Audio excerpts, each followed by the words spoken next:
Assalamualaikum warahmatullahi wabarakatuh. Perkenalkan, nama saya Laura Chandra dengan NIM akhir 295. Di sini saya akan menjelaskan terkait tugas pemidanaan dalam pasal 51 KUHP baru. Tujuan pemidanaan dalam pasal 51 KUHP baru. Dalam pasal 51 KUHP nasional merumuskan 4 tujuan pemidanaan yang menjadi landasan normatif terhadap praktik pemidanaan dalam sistem hukum pidana Indonesia. Formulasi tujuan tersebut tidak hanya berfungsi sebagai pedoman teoretik, melainkan juga sebagai arah kebijakan, kriminal atau kriminal polis yang harus mewarnai seluruh proses penegakan hukum. Yang pertama terkait pemidanaan, di mana pemidanaan ditujukan sebagai sarana preventif guna mencegah terjadinya tindak pidana. Pemidanaan dalam konteks ini memiliki fungsi untuk menegakkan norma hukum, memastikan kepatuhan masyarakat terhadap norma dan aturan, dan memberikan perlindungan secara yuridis terhadap kepentingan umum. Dengan demikian, pemidanaan dapat dipahami sebagai instrumen untuk mempertahankan ketertiban umum dan menjamin rasa aman bagi masyarakat. Yang kedua terkait pemidanaan yang diarahkan pada upaya memasyarakatkan kembali terpidana melalui sistem pembinaan dan pembimbingan. Tujuan ini menempatkan terpidana sebagai subjek yang harus dipulihkan fungsi sosialnya sehingga dapat kembali berperan dalam masyarakat sebagai individu yang berguna dan bertanggung jawab. Yang ketiga terkait pemidanaan yang bertujuan untuk menyelesaikan konflik yang timbul akibat tindak pidana. Kejahatan ini dipandang bukan hanya sebagai pelanggaran terhadap ketentuan pidana, tetapi juga sebagai peristiwa yang dapat memicu ketidakseimbangan sosial. Oleh karena itu, pemidanaan harus berperan dalam memulihkan ketertiban, keharmonisan, dan juga kestabilan sosial. Yang keempat, terkait pemidanaan yang dimaksudkan untuk menumbuhkan kesadaran moral dan rasa penyesalan terhadap pelaku. Tujuan ini menekankan aspek psikologis dan etik dari pemidanaan, yaitu mendorong terpidana melakukan introspeksi dan memahami kesalahannya dan melepaskan beban rasa bersalah. Penjelasan mendalam tentang pemasyarakatan dan pembinaan. Konsep pemasyarakatan sebagai tujuan pemidanaan merupakan manifesti dari paradigma modern dalam ilmu hukum pidana, di mana orientasi pembalasan atau retributif ini mulai bergeser ke arah pendekatan rehabilitatif dan restoratif. Pemidanaan dipahami bukan sebagai tindakan represif semata, melainkan sebagai mekanisme institusional untuk membina dan memulihkan terpidana agar dapat kembali menyatu dengan masyarakat. Yang pertama, yaitu terkait pergeseran paradigma dari retribusi ke rehabilitasi. Dalam paradigma tradisional, hukuman ditempatkan sebagai bentuk pembalasan atas perbuatan jahat. Namun, pemikiran modern melihat bahwa pendekatan demikian tidak selalu efektif dan mencegah residivis. Oleh karena itu, pemidanaan diarahkan untuk mengembangkan potensi terpidana, membangun kesadaran hukum, dan menciptakan perubahan perilaku yang permanen. Pendekatan masyarakat menempatkan terpidana sebagai manusia yang memiliki kemampuan untuk berubah, sehingga negara berkewajiban menyediakan sarana, fasilitas, serta lingkungan sosial yang kondusif bagi proses pembinaan. Poin yang kedua terkait pembinaan moral dan spiritual. Pembinaan moral meliputi penanaman nilai etika, kejujuran, tanggung jawab, kedisiplinan, serta pemahaman mengenai akibat sosial dari tindak pidana. Nilai-nilai ini bertujuan untuk membentuk karakter terpidana agar mampu menyesuaikan diri dengan norma hukum dan sosial. Pada aspek spiritual, pembinaan dilakukan melalui kegiatan keagamaan untuk membangun kesadaran batin, memperkuat integritas moral, serta menumbuhkan keyakinan yang dapat menjadi landasan terhadap perubahan perilaku secara internal. Poin yang ketiga yaitu terkait pembinaan edukasional dan pelatihan vokasional, yang dimana pembinaan edukasional mencakup pemberian pendidikan formal dan non-formal untuk meningkatkan kapasitas intelektual terpidana. Sementara itu, pelatihan vokasional memberikan keterampilan kerja seperti pertukangan ataupun pertanian dan keterampilan teknis lainnya. Program-program ini bertujuan untuk memastikan bahwa ketika terpidana bebas, ia memiliki kecakapan yang memadai untuk hidup mandiri dan tidak lagi kembali pada pola hidup sebelumnya atau pola hidup kriminal. Dengan demikian, pembinaan ini merupakan bagian dari strategi pencegahan tindak pidana berulang. Yang keempat, yaitu pembinaan psikologis dan sosial. Aspek psikologis pembinaan melibatkan terapi perilaku, konseling, dan bimbingan untuk membantu terpidana memahami motivasi tindakannya, mengelola emosi, serta mengembangkan kemampuan komunikasi interpersonal.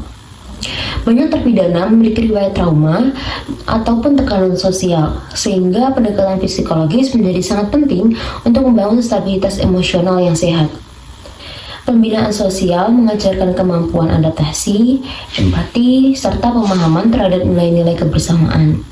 Program ini melibatkan interaksi antar terpidana dan pelatihan sosial untuk memperkuat keterampilan sosial serta mencegah isolasi psikologis. Poin yang terakhir, yaitu yang kelima, terkait fungsi pembimbingan, yang dimana pembimbingan ini dilakukan oleh petugas pemasyarakatan yang memastikan bahwa seluruh proses pembinaan terlaksana dengan baik dan sesuai dengan kebutuhan masing-masing terpidana. Pembimbingan bersifat individual, sehingga setiap terpidana mendapatkan perlakuan pembimbingan yang proporsional dan relevan dengan latar belakang serta resiko kriminalnya. Pendekatan individualistik ini menunjukkan bahwa pemidanaan bukan sekedar penghukuman yang seragam, tetapi suatu proses personalisasi terhadap pembinaan. Selanjutnya, kita akan membahas terkait tujuan pemidanaan dalam penyelesaian konflik sosial, di mana dalam konteks sosiologis, kejahatan selalu meninggalkan jejak konflik antara pelaku, korban, dan masyarakat. Pemidanaan sebagai sarana penyelesaian konflik bertujuan untuk memulihkan ketertiban sosial dan mengembalikan rasa aman yang terganggu akibat terjadinya tindak pidana. Yang pertama, kejahatan sebagai gangguan sosial, di mana tindak pidana tidak hanya merupakan pelanggaran terhadap aturan hukum, tetapi juga peristiwa sosial yang menimbulkan ketidakseimbangan, ketegangan, bahkan keretakan hubungan sosial. Kerugian yang ditimbulkan tidak terbatas pada korban saja, tapi juga masyarakat secara luas. Oleh karena itu, pemidanaan harus memiliki dimensi sosial yang mampu menjawab berbagai dampak tersebut. Poin yang kedua yaitu terkait keadilan restoratif sebagai pendekatan penyelesaian konflik, di mana pemidanaan dalam konteks penyelesaian konflik selaras dengan konsep keadilan restoratif atau restorative justice. Pendekatan ini menekankan pada 4 poin. Yang pertama, terkait pemulihan hubungan antara pelaku dengan korban, kemudian pemenuhan kebutuhan korban sebagai pihak yang dirugikan, kemudian pengembalian keseimbangan sosial, dan yang terakhir pemulihan kepercayaan masyarakat terhadap hukum. Keadilan restoratif menawarkan jalan penyelesaian yang lebih konstruktif dibanding pendekatan retributif murni. Yang poin ketiga yaitu pemulihan hak-hak korban. Korban tindak pidana sering mengalami kerugian material, penderitaan mental, kehilangan rasa aman, hingga trauma berkepanjangan. Pemidanaan harus membantu proses pemulihan melalui mekanisme restitusi, kompensasi, dan layanan pemulihan psikologis. Pemulihan hak korban meningkatkan rasa keadilan dan memperkuat legitimasi hukum di mata masyarakat. Poin yang keempat yaitu pencegahan konflik lanjutan. Dengan memberikan penyelesaian yang adil dan jelas, pemidanaan dapat mencegah aksi balas dendam dan ataupun perpecahan sosial. Pemidanaan menjadi intervensi negara untuk memastikan penyelesaian konflik dilakukan secara sah, bermartabat, dan sesuai dengan prinsip hukum. Yang kelima yaitu terkait efek jera yang proporsional. Pemidanaan juga berfungsi memberikan efek jera, namun harus selalu mempertimbangkan prinsip proporsionalitas. Hukuman yang berlebihan justru dapat menimbulkan ketidakadilan dan menambah konflik. Sebaliknya, hukuman yang tepat dapat melindungi masyarakat serta mendorong perubahan perilaku terhadap pelaku. Poin selanjutnya kita akan membahas terkait tujuan menumbuhkan rasa penyesalan. Penanaman rasa penyesalan merupakan tujuan pemidanaan yang menitikberatkan dimensi moral, etis, psikologis dari sanksi pidana. Tujuan ini berusaha membimbing pelaku untuk secara sadar mengakui kesalahannya, memahami dampaknya, dan mengembangkan komitmen untuk tidak mengulangi perbuatan yang melanggar hukum. Yang pertama yaitu terkait penyesalan sebagai proses internalisasi nilai. Penyesalan bukan hanya emosi sesaat, tetapi proses internalisasi norma hukum dan sosial. Ketika pelaku menyadari konsekuensi perbuatannya, maka terjadi transformasi moral yang menjadi dasar perubahan perilaku. Poin yang kedua yaitu lingkungan pemasyarakatan sebagai ruang reflektif, di mana lembaga pemasyarakatan harus menyediakan lingkungan pembinaan yang dapat mendorong proses refleksi diri. Melalui pendidikan moral, pembinaan keagamaan, dan konseling psikologis, terpidana didorong untuk mengidentifikasi akar masalah perilakunya dan menemukan cara untuk memperbaikinya. Yang ketiga, terkait pengolahan rasa bersalah. Rasa bersalah yang tidak dikelola dapat berdampak negatif pada proses rehabilitasi. Oleh karena itu, pembinaan membantu terpidana menghadapi kesalahannya secara dewasa dan konstruktif, bukan dalam bentuk keputusan ataupun penolakan diri. Poin yang keempat, terkait penyesalan sebagai indikator keberhasilan pemidanaan. Dalam teori pemidanaan modern, keberhasilan dan pemidanaan diukur bukan hanya dari lamanya hukuman dijalani, tetapi juga dari sejauh mana terpidana menunjukkan perubahan terhadap sikapnya. Penyesalan secara tulus merupakan salah satu indikator utama dalam proses reintegrasi sosial. Yang terakhir, nomor 5 yaitu penyesalan sebagai awal rehabilitasi dan reintegrasi. Tanpa penyesalan, proses rehabilitasi tidak dapat berjalan secara optimal. Penyesalan menjadi titik awal bagi pelaku untuk menerima pembinaan dan mengembangkan kepribadian yang selaras dengan norma hukum dan sosial. Dengan demikian, pemidanaan tidak sekedar memberi penderitaan, tapi memberikan kesempatan bagi pelaku untuk kembali membangun jati diri dan hidup secara martabat.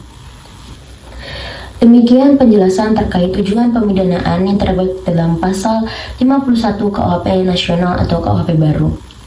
Selanjutnya terkait pedoman pemidanaan dalam KUHP baru. Pedoman pemidanaan bermula dari pokok pikiran bahwa sistem hukum pidana merupakan satu kesatuan sistem yang bertujuan dan ancaman pidana merupakan bagian integral yang berfungsi sebagai sarana untuk menciptakan tujuan dari keseluruhan sistem pemidanaan. Pedoman pemidanaan ini merupakan petunjuk arah bagi hakim untuk menjatuhkan dan menerapkan pidana atau merupakan pedoman yudisial ataupun yudikatif bagi hakim.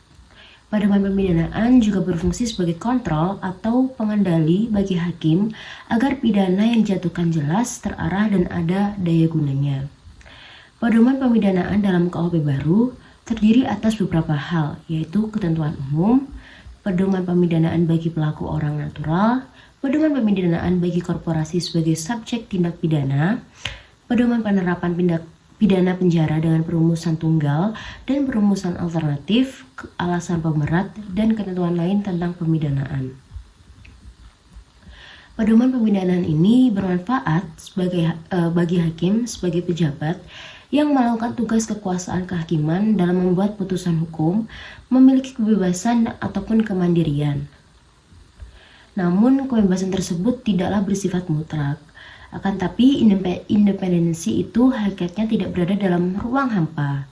Ia terikat atau dibatasi oleh rambu-rambu akuntabilitas, integritas moral, etika, transparansi, pengawasan, profesionalisme, dan imparsialitas.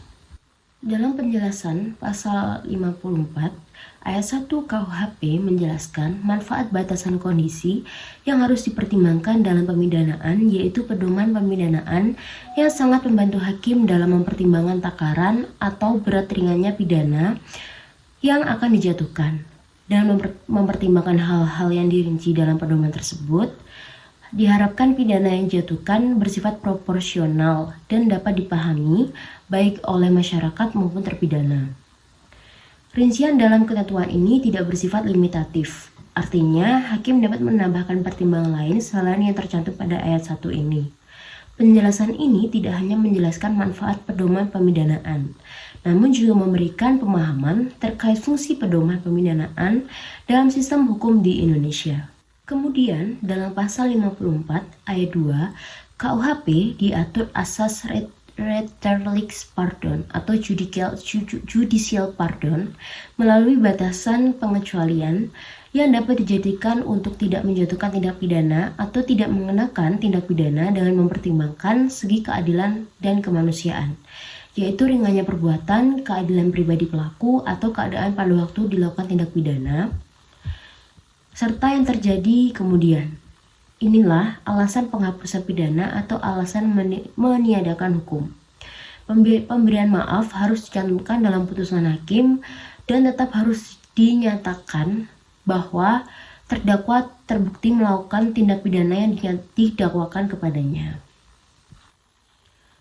Pada pasal 55 KUHP juga memberikan jaminan bahwa restricted pardon yang diatur dalam KUHP baru serta-merta gugur jika diketahui dengan sengaja menyebabkan terjadinya keadaan yang dapat menjadi alasan peniadaan pidana.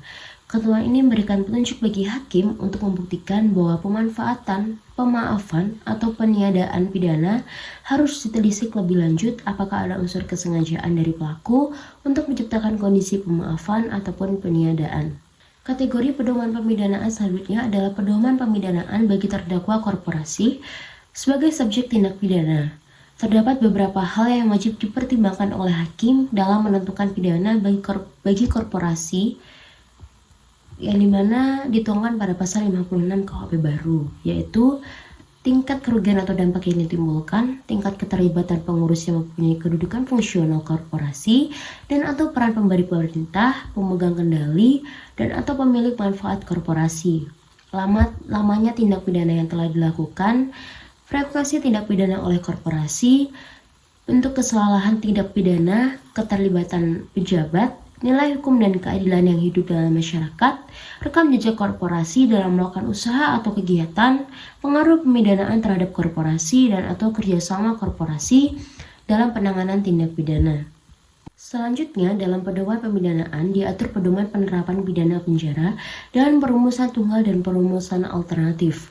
Ketentuan tersebut dituangkan dalam pasal 57 KUHP baru, di mana dalam hal sebuah tindak pidana diancam dengan pidana pokok secara alternatif, maka penjatuhan pidana pokok yang lebih ringan harus diutamakan. Pengaturan ini menitik beratkan dengan tujuan pemidanaan mencegah terulangnya tindak pidana. Pedoman pemidanaan merujuk pada panduan atau prinsip yang digunakan oleh sistem hukum untuk menentukan jenis dan tingkat hukuman yang harus diberikan kepada pelaku tindak pidana. Tujuan dari pedoman pemidanaan adalah untuk memastikan bahwa hukuman yang dijatuhkan sesuai dengan kejahatan yang dilakukan, proporsional, dan adil. Adapun prinsip yang digunakan antara lain yang pertama prinsip proporsionalitas, yaitu pemidanaan harus proporsional dengan tingkat kejahatan yang dilakukan. Ini berarti bahwa semakin serius kejahatan, semakin berat hukuman yang harus diberikan. Kemudian yang kedua prinsip deterrence atau pencegahan. Pemidanaan dapat digunakan sebagai alat untuk mencegah pelaku tindak pidana dan orang lain dalam masyarakat untuk melakukan kejahatan di masa mendatang. Hukuman yang tegas dan jelas diharapkan dapat memberikan efek yang jera. Kemudian yang ketiga yaitu prinsip rehabilitasi. Tujuan dari pemidanaan juga dapat melibatkan upaya untuk merehabilitasi pelaku kejahatan agar dapat kembali menjadi anggota yang berguna dalam masyarakat. Ini dapat meliputi program-program rehabilitasi, pendidikan, atau bimbingan yang bertujuan untuk mengubah perilaku pelaku ke arah yang lebih positif. Selanjutnya yang keempat yaitu prinsip perlindungan masyarakat. Pemidanaan dapat digunakan untuk melindungi masyarakat dari pelaku tindak pidana yang berbahaya ataupun merugikan. Hal ini dapat mencakup pengasingan pelaku melalui hukuman penjara ataupun pengawasan ketat dengan tujuan menjaga keamanan masyarakat. Yang kelima yaitu prinsip keadilan. Pemidanaan harus dilakukan secara adil dan setara. Tidak boleh ada diskriminasi ataupun penyalahgunaan kekuasaan dalam proses pemidanaan. Setiap orang harus diperlakukan dengan prinsip kesetaraan di hadapan hukum. Yang terakhir yaitu prinsip pertimbangan individu. Dalam menentukan hukuman, faktor-faktor individu seperti keadaan pribadi, riwayat kejahatan sebelumnya, ataupun penyesalan dan pemulihan yang ditentukan oleh pelaku juga dapat menjadi pertimbangan. Pedoman pemidanaan dapat bervariasi antara negara-negara dan sistem hukum yang berbeda. Mereka juga dapat tercakup dalam undang-undang pidana, panduan resmi, keputusan pengadilan sebelumnya, atau diserahkan kepada kebijaksanaan hakim dalam menentukan hukumannya sesuai.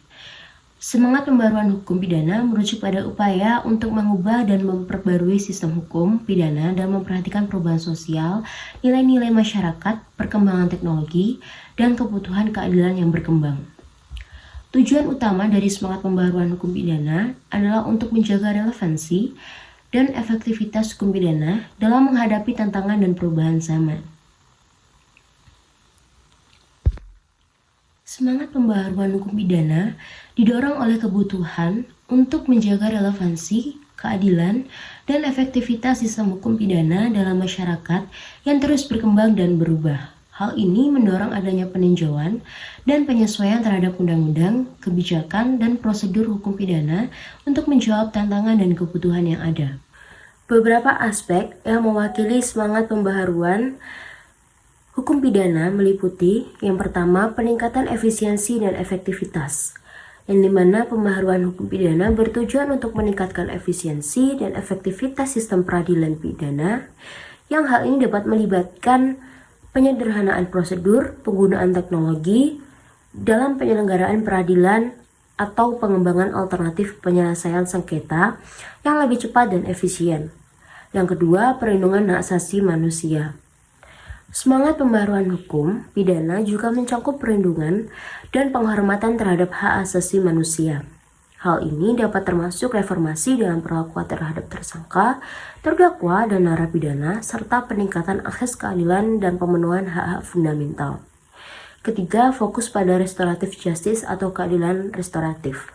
Pendekatan pembaruan dalam hukum pidana dapat menekankan pentingnya keadilan restoratif, yaitu upaya untuk memperbaiki kerugian yang diakibatkan oleh kejahatan, memulihkan korban, dan mendukung rehabilitasi pelaku. Yang keempat, yaitu responsif terhadap tantangan modern. Pembaruan hukum pidana harus mampu merespon tantangan modern yang muncul, seperti kejahatan siber, kejahatan terorganisasi, dan ataupun pelanggaran hak kekayaan intelektual. Hal ini melibatkan penyesuaian dan pengembangan peraturan pidana yang relevan dan efektif dalam menghadapi perkembangan teknologi dan tren kejahatan baru. Yang kelima, mengurangi kriminalitas berlebihan. Pembaruan hukum pidana juga dapat melibatkan peninjauan kembali kebijakan kriminalisasi untuk memastikan bahwasanya hukum pidana hanya digunakan dalam kasus-kasus yang memang dibutuhkan. Tujuannya adalah untuk menghindari kriminalisasi berlebihan yang dapat mengakibatkan penyalahgunaan sistem hukum pidana dan ketidakproporsionalan hukuman. Apabila ada kurang lebihnya, saya mohon maaf. Wassalamualaikum warahmatullahi wabarakatuh.